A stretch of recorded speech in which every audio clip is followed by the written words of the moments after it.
আসসালামু আলাইকুম রহমতুল্লাহি ওয়া বারাকাতুহু। আবার আল্লাহ পাক বলতেছেন, আমি মুসাকে শুধু কিতাব দিই নাই, কিতাবের সাথে সাথে ফোরকানও দান করেছি। তো ফোরকানটা কি? ফোরকান হলো আল ফারকু বাইনাল হক ওয়াল বাতিল, অর্থাৎ হক এবং বাতিলের পার্থক্য নির্ণয়কারী জ্ঞান, সূক্ষ্ম জ্ঞান। অর্থাৎ আল্লাহ রাব্বুল আলামিন যাকে মহব্বত করেন, যাকে পছন্দ করেন, আল্লাহ পাক তাকে ফোরকান দান করেন। আল্লাহ পাক কোরআনে কারিমে বলছেন, যদি তোমরা আল্লাহকে ভয় করো, যদি তোমাদের মধ্যে তাকওয়া থাকে, তাহলে ইয়াজআল লাকুম ফুরকানা, আল্লাহ পাক তোমাদেরকে ফোরকান দান করবেন। অর্থাৎ কোনো ব্যক্তিকে আল্লাহ পাক যতক্ষণ ফোরকান দান করবেন না, ততক্ষণ এই ব্যক্তির কাছে অনেক এলেম থাকতে পারে, জ্ঞান থাকতে পারে, কিন্তু সে হক বাতিল পার্থক্য করতে পারবে না। এই জন্য আল্লাহ রাব্বুল আলামিন যাদেরকে সঠিক হেদায়েত দান করেন, তাদেরকে আল্লাহ পাক ফোরকান দান করেন। অনেক ব্যক্তি আছেন যার এলেম কম, জ্ঞান কম, কোরআন হাদিস কম বুঝেন, খুব সামান্য এলেম, কিন্তু তিনি ধরে ফেলতে পারেন কোনটা শিরক, কোনটা কুফর, কোনটা বেদাত, এটা তার কাছে স্পষ্ট।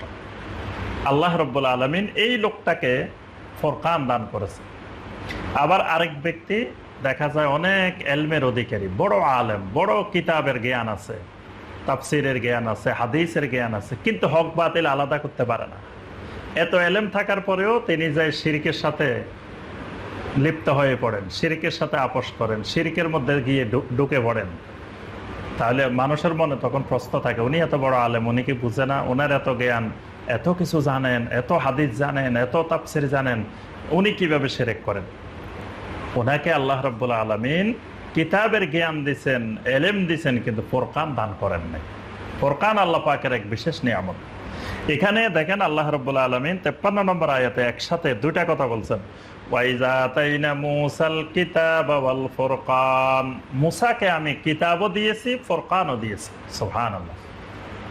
আল্লাহর সকল নবীকে আল্লাহ রাব্বুল আলামিন কিতাবও দিয়েছেন, ফোরকানও দিয়েছেন।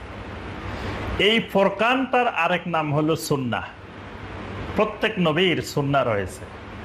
মুসা আলাইহিস সালামের দুটা জিনিস রয়েছে, একটা হলো আল্লাহর কিতাব, আর একটা হলো মুসা আলাইহিস সালামের সুন্নাহ। ঠিক একইভাবে ঈসা আলাইহিস সালামের কাছে আল্লাহর কিতাব, আর একটা ঈসা আলাইহিস সালামের সুন্নাহ। ইব্রাহিম আলাইহিস সালামের কাছে আল্লাহর কিতাব, পাশাপাশি ইব্রাহিম আলাইহিস সালামের সুন্নাহ। মুহাম্মদ রাসূলুল্লাহ সাল্লাল্লাহু আলাইহি ওয়াসাল্লামের কাছে আল্লাহর কিতাব, পাশাপাশি নবী সাল্লাল্লাহু আলাইহি ওয়াসাল্লামের সুন্নাহ।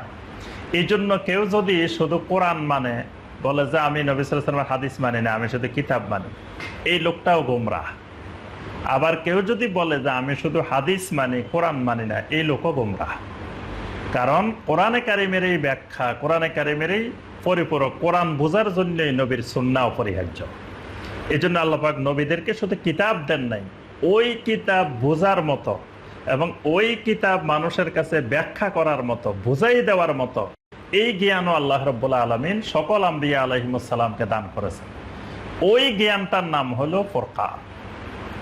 এই জন্য আরেক কথায় বলা যায় যে মুসাকে আল্লাহ পাক কিতাবও দিয়েছেন, সুন্নাহও দিয়েছেন। এই জন্য নবী সাল্লাল্লাহু আলাইহি ওয়াসাল্লাম বলছেন, তারাকতু ফীকুম আমরাইন লান তাদিল্লু মা তামাসসাকতুম বিহিমা কিতাবাল্লাহি ওয়া সুন্নাতা নাবিয়্যিহি।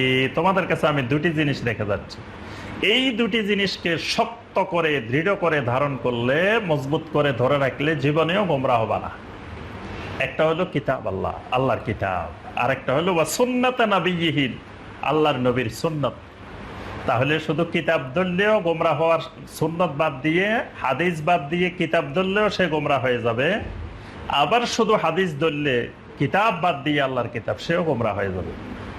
এই জন্য আল্লাহ পাক মুসা আলাইহিস সালামের ব্যাপারে বলেন, ওয়াইজা আতাইনা মুসাল কিতাবা ওয়াল ফুরকান, আমি মুসাকে কিতাবও দিলাম, ফুরকানও দিলাম, লাআল্লাকুম তাহতাদুন, যাতে তোমরা হেদায়েত প্রাপ্ত হও। সুবহানাল্লাহ। তাহলে হেদায়েত পাইতে হলে দুটাই লাগবে।